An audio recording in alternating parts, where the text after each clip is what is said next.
Hello everyone, my name is Miranda and I will be your Enchantress of Avalon, taking you on a journey into Avalon and into all the worlds of enchantment.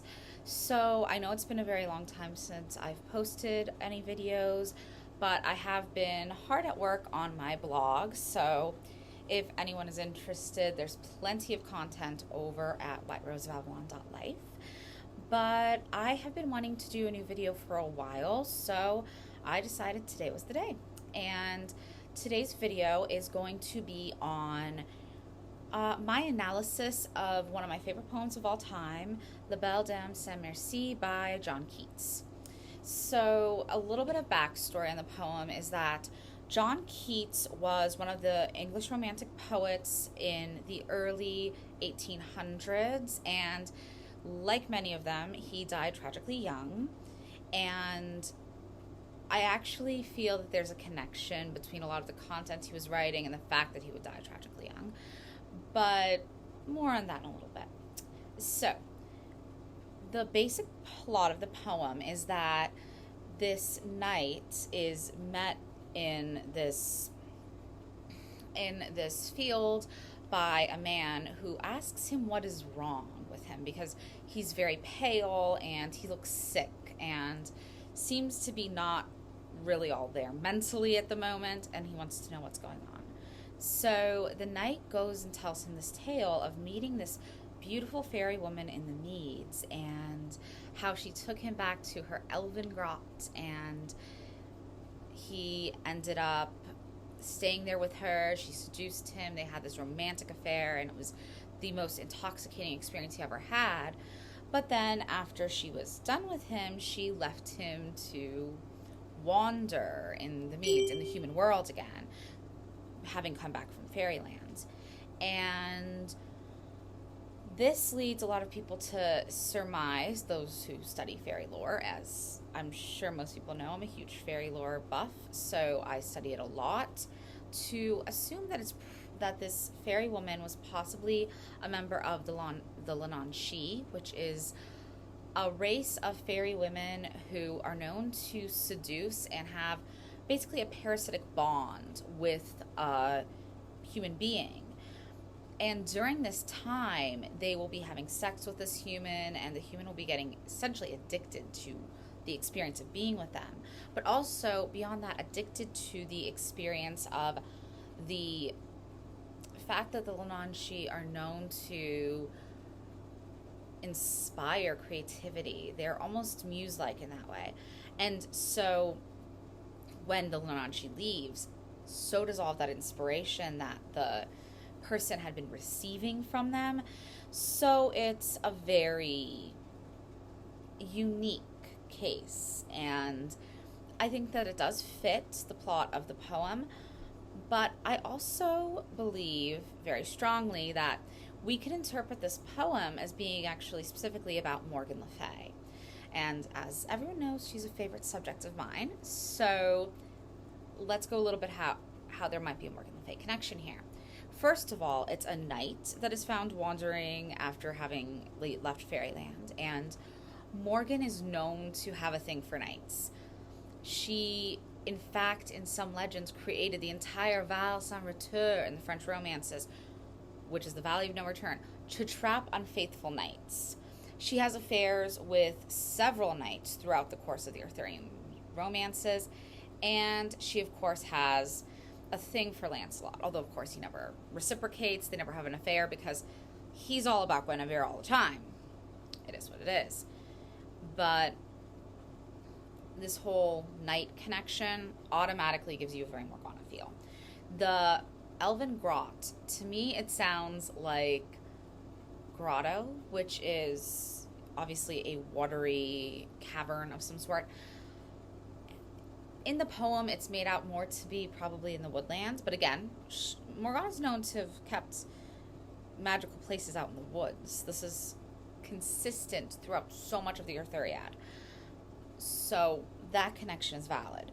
But if we think of it as a watery connection, by the fact that he chose the term grot, I would also say, well, Morgan is associated with water. Her very name means sea-born in Welsh. So that makes perfect sense. And of course, Morgan is a fairy woman. She's a goddess who's most often interpreted as a fairy woman. Obviously, these were written by Christian clerics, and they were not comfortable with the magical stuff, so they just pulled back and they're like, oh, yep, you're a fairy. You're not a goddess. We can't have that. So, what have you. But the description of this fairy woman is really intriguing because it talks about her having, long hair and wild eyes and, light footstep and all of these things that give you this very ethereal quality to her. She's ethereal. She's a fairy. So I love that. I love the ethereal descriptions of the fairy woman. I love just the beauty of this poem. I love talking about his seduction and what happens after. Because I think beyond being a poem that I associate personally greatly with Morgan Le Fay, I think this is a poem about obsessive love, and what person hasn't felt like they've gone maybe a little too far in how much they cared about someone at one time in the past. I think we've all been the teenager who got a little too invested in a crush or a romance. I think that there's something just intrinsically relatable about someone becoming a little obsessed, or obsessed with the idea of love, in love with love, so to speak. So I think that it's beautiful to have this poem speaking on multiple levels. You have it speaking on the esoteric fairy level, that magical level, and then you have it speaking at just like human nature. And I think a lot of fear over fairy women seducing and abandoning men was a real human fear, especially of men in the times when these fairy stories were written, and in the time when this poem was composed even. There was the desire to go back to that, medieval time where everything was a little bit more fun and a little bit more beautiful and natural amongst the onslaught of the Industrial Revolution, that people wanted to go back to the natural things. So romanticizing magic and more natural times like the medieval period was natural. But that fear that was present in the medieval period of a woman seducing and abandoning you, like you becoming obsessed but she leaves you, or you're not good enough for this woman because she's out of your league to marry, that was all still prevalent. The way that suitable young women to marry would marry, like these wealthier families, they would have a very specific courtship process that, if you look into like a little bit later than this, the Victorian period, a lot has been written about the Victorian courtship process. It's very specific and it has to be adhered to if you want to be respectable, at least. So I think that it spoke to the fears of the time.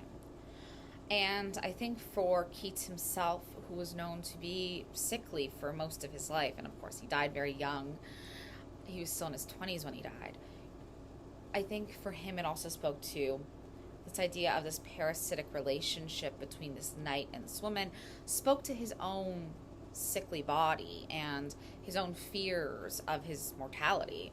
So I think it is an absolutely incredible poem, and I think that it can be interpreted like any poetry on so many levels. And I hope that you have enjoyed this short video about my personal opinions on La Belle Dame sans Merci.